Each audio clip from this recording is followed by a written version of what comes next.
Next disease है eyelashes के disorder.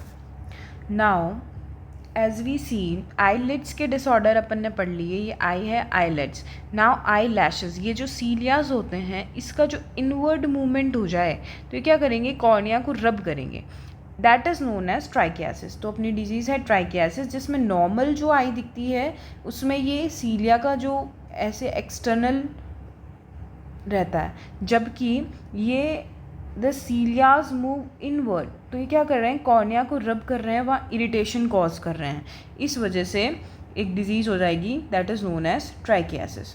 Common causes इसके क्या रहेंगे, अगर कॉर्निक बेल्फराइटिस है जिसमें अपन ने पढ़ा था, ये डेंड्रफोवाई बार बार रबिंग करने की वजह से सीलिया को भी इनवर्ड मूवमेंट करा दे और कॉर्निया को इरिटेट करे। बहुत सारे infection like trachoma, trauma condition, auto immune disease भी ऐसा कॉज कर देती है, जिसमें ये आइज़ जो है वो ऐसी दिखती है जिसमें सीलिया है जो इनवर्ड मूवमेंट कर गया। नाउ अगर इसको ठीक नहीं किया गया तो क्या होगा, कॉर्नियल डैमेज हो जाएगा। और next is the vision loss.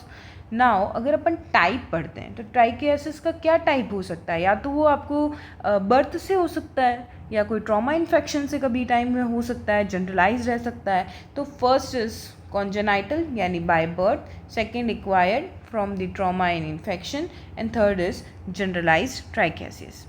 Now अगर ट्राइकियासिस हो गया यानी आई में ये आईलिड है और ये सीलिया अंडर मूवमेंट कर गया, तो आपको क्या दिखेगी, ये इसको रब करेगा बार बार तो आई में रेडनेस मिलेगी फर्स्ट, देन वो इरिटेशन कॉज करेगा, टीयरिंग, पानी बहता रहेगा, that is epiphora, photophobia, light sensitivity रहेगी, कॉर्नियल एब्रेशंस और अल्सर्स कॉज हो जाएंगे। अगर if a long time chronic अगर ऐसा ट्राइकियासिस बना रहा तो एडवांस केसेस में वो उसको कॉर्निया को ख़राब कर देगा, एब्रेशंस कॉज कर देगा। तो आप डायग्नोसिस कैसे करोगे उसके अंदर, पहले आप क्या कर सकते हो डायग्नोसिस के लिए, यानी आप पता कैसे लगाओगे, तो एक स्लिट लैम्प एग्जामिनेशन कर सकते हैं जिसमें हम माइक्रोस्कोप का यूज़ कर सकते हैं। जनरली ऐसा होता है कि एक लो पावर माइक्रोस्कोप होता है जिसमें हाई इंटेंसिटी की लाइट सोर्सेस को यूज़ किया जाता है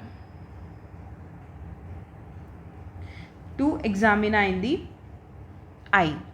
नेक्स्ट फ्लूरोसेंस स्टेनिंग की जाती है बैक्टीरिया की, fluorescence staining of the cornea is done. इसके अंदर क्या किया जाता है कि स्टेनिंग टेक्निक यूज़ की जाती है जिसमें आइडेंटिफाई कर सकते हैं हम अबनॉर्मलिटीज़ ऑफ द कॉर्निया और the transparent front part of the eye. Fluorescent dye को यूज़ किया जाता है, एक तरीके की yellow dye that glows green under a blue light, तो वो ग्रीन ग्लो करती है ब्लू लाइट में और कुछ एरियाज़ को हाईलाइट कर देती है। तो जो ये आई है दैट इज़ ये, और ये अंदर मूवमेंट है, हमने यहाँ फ्लोरेसेंट डाई को यूज़ किया तो यहाँ पे जो ये कॉर्निया है इनके कुछ पार्ट को वो हाईलाइट कर देगी। तो अपन को मिसिंग पार्ट या फिर जो अल्सर्ड पार्ट है वो इस वजह से दिख जाएगा और पता चल जाएगा कि यहाँ ट्राइकियासिस की वजह से ऐसा हुआ है। Next is eye lashes and margin inspection, जो कि हम फिजिकल एग्जामिनेशन से करते हैं। ट्रीटमेंट क्या कर सकते हो आप उसका, द फर्स्ट इज एपिलेशन। एपिलेशन यानी ये है इनवर्ड मूवमेंट किया हुआ, आपने फोर्सेप या उसके थ्रू मैनुअल रिमूवल कर दिया इसका, that is normally treated. Next lubricating with the help of the I drop, और आप इसमें एक इलेक्ट्रोलाइसिस मेथड यूज़ कर सकते हो। Generally dermatologist use this,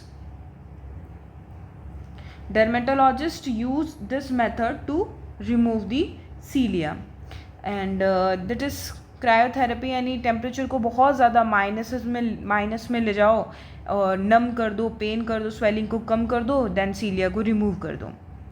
next is radio frequency ablation, जिसमें रेडियो फ्रीक्वेंसी की वेव्स को डाला जाता है और इसको यहाँ से एब्रेट या फिर रिमूव किया जाता है। Last is the surgical method. Now पूरे को समराइज़ करने के लिए you can use a mnemonic lash.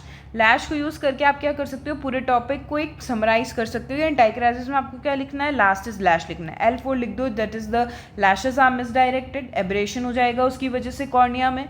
S for symptoms, यानी क्या क्या मिलेंगे, आंखें लाल रहेगी, टीयर, इरिटेशन और एपिफोरा मिल सकता है। Next is help.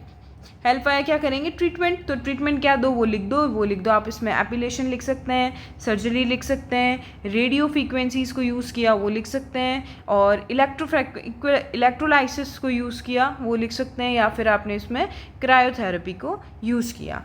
जो MCQ क्वेश्चन इसमें बनने के चांसेस हैं वो ये बन सकता है कि ट्राइकियासिस किस तरह का आईलैश डिसऑर्डर, एक एंट्रोपियन करके जो आता है उसके अंदर क्या होता है कि next we will discuss this also, इसमें जो आईलिड है उसका मूवमेंट अंदर की तरफ है, लेकिन यहाँ हम जब बात करते हैं only the eye lashes grows inward, ये ध्यान रखना है अपने को।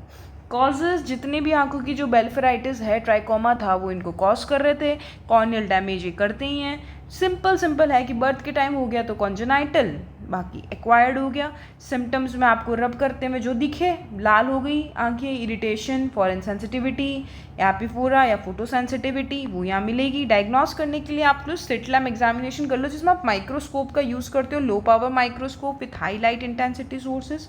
स्टेनिंग कर सकते हो फ्लूरेसेंट स्टेनिंग से, और बाकी नॉर्मल मार्जिनल इंस्पेक्शन है फिजिकल एग्जामिनेशन से। एपिलेशन, आप इस सीलिया को यहाँ से पकड़ के मैनुअली निकालते हैं, आई ड्रॉप से लुब्रिकेशन करते हैं, इलेक्ट्रिक मेथड डर्मेटोलॉजिस्ट यूज़ करके निकाल लेते हैं। Frequency and last is lash mnemonic, in which L is lash misdirected, A is the abrasion of the cornea, S जिसमें सिम्टम्स आपको लिख दो, H हेल्प यानी ट्रीटमेंट लिख दो, epilation, radio frequency and therapy. This is very simple. Thank you.